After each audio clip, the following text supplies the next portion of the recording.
ಆಯ್ತರೆ ಮೂಟೆ. ಒದರ್ತಿಲ್ವೇನೋ ಇಲ್ಲಿ ತಾಳ. ಏನು ಒದ್ರಕ್ ಇಷ್ಟದ್ ಬೇಕಾ ದಡಗ್ಲಿ? ಏಯ್ ತಿಕ್ಲಾ, ಇದೇನ್ ಅಂದ್ಕೊಂಡಿದ್ಯಾ? ನೀನೇ ಮಾಡಿರೋ ಮಣ್ಣು ಕಣಪ್ಪ. ಏನೋ ಸ್ವಲ್ಪ ಸಹಾಯ ಆಗ್ಲಿ ಅಂದ್ಬಿಟ್ಟು ಒದ್ರ ಕೊಡೋಣ ಅಂತ ಬಂದ್ರೆ ನನ್ನೇ ದಡಗ್ಲಿ ಅಂತ್ಯಾ? ಏನ್ ನಾನ್ ಮಣ್ಣು ತಗೊಬಂದ್ ಹಾಸಿಗೆ ಮೇಲೆ ಹಾಕಿದೆ ನೋಡು. ಬಡ್ಕೋತೀನಿ. ಹೊರಗಡೆಯಿಂದ ಬಂದ್ಮೇಲೆ ಸ್ವಲ್ಪ ಕಾಲ್ ತೊಳ್ಕೊಂಬಂದ್ ಹಾಸಿಗೆ ಮೇಲೆ ಹತ್ತು ಅಂತ ಕೇಳ್ತೀಯ ನನ್ ಮಾತು? ಬೀದಿ ತಿರ್ಗಿರೋ ಬೀದಿ ನಾಯಿ ತರ ಹಂಗೆ ಬಂದು ಭಮಾರ್ ಅಂತ ಮನ್ಸನ್ ಮೇಲೆ ಹಾಕ್ಯಲ್ಲ. ನಿನ್ ತಲೆಯಲ್ಲಿ ಏನಾದ್ರೂ ಬುದ್ಧಿ ಇದೆ ಅಂತಾರೇನೋ ಚೈಲ್ಡ್ ಚಪಾತಿ.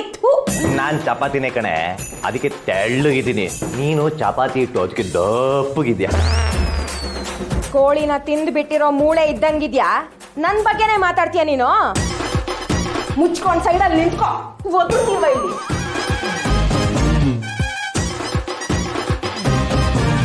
ಅಬ್ಬಾ, ಇವಾಗ ಸ್ವಲ್ಪನಾದ್ರೂ ಕ್ಲೀನ್ ಆಗಿ ಮಣ್ಣು ಹೋಯ್ತು. ಲೋ ಕೊಡೋ ಡಂಬಲ್ಸು. ಅದೆಲ್ಲ ಏನು ಬೇಡ ಬಿಡು.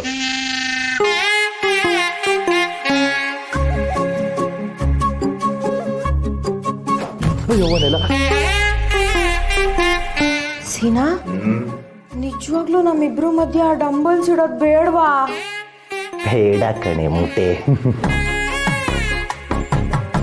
ನಿಜವಾಗ್ಲೂ ನಂಗೆ ನಂಬಕ್ಕೆ ಆಗ್ತಾ ಇಲ್ಲ. ಛೀ, ಹೋಗೋ. ಇಷ್ಟೆಲ್ಲ ಮನ್ಸಲ್ಲಿ ಇಟ್ಕೊಂಡು ಜಗಳ ಮಾಡೋ ತರ ನಾಟಕ ಬೇರೆ ಮಾಡ್ತೀಯಾ? ಒಟ್ಟಿಗೆತ ಯಮ್ಮ, ನೀನ್ ಇಷ್ಟೆಲ್ಲ ನುಳಿಬೇಡ. ನಾನ್ ಇವತ್ತಿಲ್ ಮನಿ ಕತಾ ಇಲ್ಲ, ಅದಕ್ಕೆ ಡಂಬಲ್ಸ್ ಇಡೋದ್ ಬೇಡ ಅಂದಿದ್ದು. ಮತ್ ನೀನು? ನಾನ್ ತ್ವಾಟಕ್ಕೆ ಹೋಯ್ತೀನಿ. ಯಾಕೆ ಹೇಳು? ಕೇಳಕ್ಕೆ ನಮ್ಮ ಅಪ್ಪ ಬೇರೆ ಇಲ್ಲ. ನಾನು ಹಿಂಗ ಅವತ್ತೇ ಒಂದು ಕತೆ ಹೇಳಿದ್ದೆ. ಈ ಕಿಟಕಿಯಿಂದ ಆಚೆ ಒಂದಷ್ಟು ದೂರದಲ್ಲಿ ಒಂದು ಹುಣಸೆ ಮರ ಅದೇ. ಅಲ್ಲಿ ದೆವ್ವಗಳೆಲ್ಲ ಮರದ ಮೇಲೆ ನೇತಾಡ್ತಿರ್ತವೆ.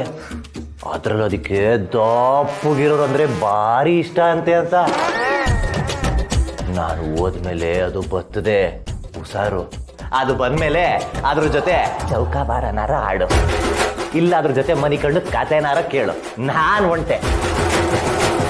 ಲೋ ಕಿತ್ತೋದೋನೆ, ಹಿಂಗೆಲ್ಲ ಮಾಡ್ಬೇಕಲ್ಲ ಕಣೋ. ನಂಗೆ ಮೊದ್ಲೇ ದೆವ್ವ ಅಂದ್ರೆ ಭಯ. ಯಾಕೋ ಹಿಂಗೆಲ್ಲ ಮಾಡ್ತಾ ಇದ್ಯಾ?